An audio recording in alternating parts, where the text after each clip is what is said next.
Hi ಎಲ್ಲರಿಗೂ ನಮಸ್ಕಾರ. Welcome to Kumuda's kitchen and vlogs. ನಾನಿವತ್ತು ಮನೆಯಲ್ಲಿ ಈಸಿಯಾಗಿ ಪ್ರಾನ್ಸ್ ಕರಿ ಮಾಡೋದು ತೋರಿಸ್ತಾ ಇದ್ದೀನಿ. ಅದು ಸ್ವಲ್ಪನೇ ಐಟಮ್ಸ್ ಯೂಸ್ ಮಾಡಿ. ಬನ್ನಿ ಹಾಗಾದರೆ ಇದನ್ನು ಹೇಗೆ ಮಾಡೋದಂತ ನೋಡೋಣ.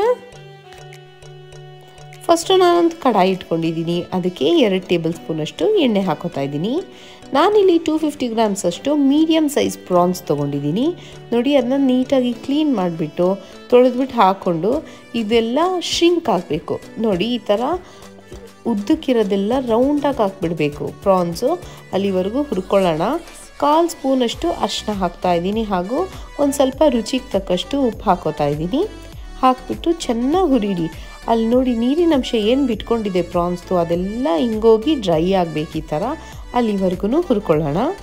ಈಗ ನಾನು ಇದನ್ನು ಸೆಪ್ರೇಟಾಗಿ ಎತ್ತಿಟ್ಕೊತಾ ಇದ್ದೀನಿ. ಈಗ ಇದೇ ಕಡಾಯಿಗೆ ನಾನು 1 ಟೇಬಲ್ ಸ್ಪೂನಷ್ಟು ಎಣ್ಣೆ ಹಾಗೂ 2 ಹಸಿಮೆಣಸಿನ್ಕಾಯಿ ಹಾಕ್ಕೊಂಡು ಹುರ್ಕೊತಾ ಇದ್ದೀನಿ. 1 ಈರುಳ್ಳಿನ ಸಣ್ಣಗೆ ಹೆಚ್ಚಿಟ್ಕೊಂಡು ಹಾಕೋತಾ ಇದ್ದೀನಿ.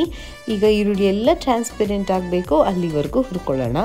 ಇದಕ್ಕೆ ನಾನು ಒಂದು ಅರ್ಧ ಟೀ ಸ್ಪೂನಷ್ಟು ಶುಂಠಿ ಬೆಳ್ಳುಳ್ಳಿ ಪೇಸ್ಟ್ ಹಾಕೋತಾ ಇದ್ದೀನಿ. ಅದ್ರ ಹಸಿ ವಾಸನೆ ಹೋಗೋವರೆಗೂ ಈರುಳ್ಳಿ ಜೊತೆನೇ ಹಾಕ್ಕೊಂಡು ಹುರ್ಕೊಂಡ್ರೆ ತುಂಬಾ ಚೆನ್ನಾಗಿರುತ್ತೆ.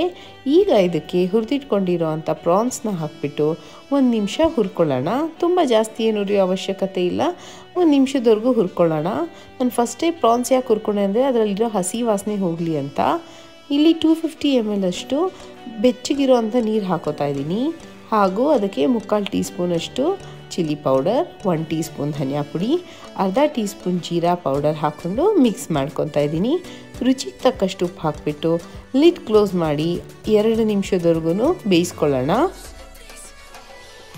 ನೋಡಿ, ಜಾಸ್ತಿ ಬೇಯಿಸೋ ಅವಶ್ಯಕತೆ ಇಲ್ಲ. ಒಂದು 2ರಿಂದ 3 ನಿಮಿಷ ಅಷ್ಟೇ ಬೇಯಿಸಿದ್ರೆ ನಮ್ಮ ಪ್ರಾನ್ಸ್ ಕರಿ ರೆಡಿ ಆಯಿತು. ನೀವೇ ನೋಡ್ಬೋದು, ನಾನು ಇದಕ್ಕೆ ಟೊಮ್ಯಾಟೊ ಹಾಕಿಲ್ಲ, ಏನೂ ಹಾಕಿಲ್ಲ. ಎಷ್ಟು ಚೆನ್ನಾಗಿರೋದು ಗೊತ್ತಾ.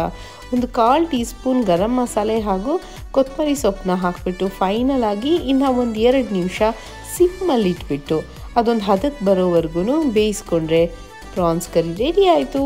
ಇದನ್ನು ನೀವು ಅನ್ನದ ಜೊತೆ ಸೈಡ್ ಡಿಶ್ ಆಗೂ ಯೂಸ್ ಮಾಡ್ಬೋದು. ಬೇಕಾದರೆ ಚಪಾತಿ, ದೋಸೆ ಜೊತೆ ಬೆಸ್ಟ್ ಕಾಂಬಿನೇಷನ್, ಸೂಪರ್ ಆಗಿರುತ್ತೆ. ನೀವು ನಿಮ್ಮ ಮನೇಲಿ ಟ್ರೈ ಮಾಡಿ ನಿಮ್ಮ ಅನಿಸಿಕೆನ ಕಮೆಂಟ್ ಮೂಲಕ ತಿಳಿಸಿ. ನನ್ನ ವಿಡಿಯೋ ನಿಮ್ಗೆ ಇಷ್ಟ ಆಗಿದರೆ ಲೈಕ್ ಮಾಡಿ, ಶೇರ್ ಮಾಡಿ, ಕಮೆಂಟ್ ಮಾಡಿ ಹಾಗೂ ನನ್ನ ಚಾನಲ್ಗೆ ಸಬ್ಸ್ಕ್ರೈಬ್ ಮಾಡಿ. Thank you.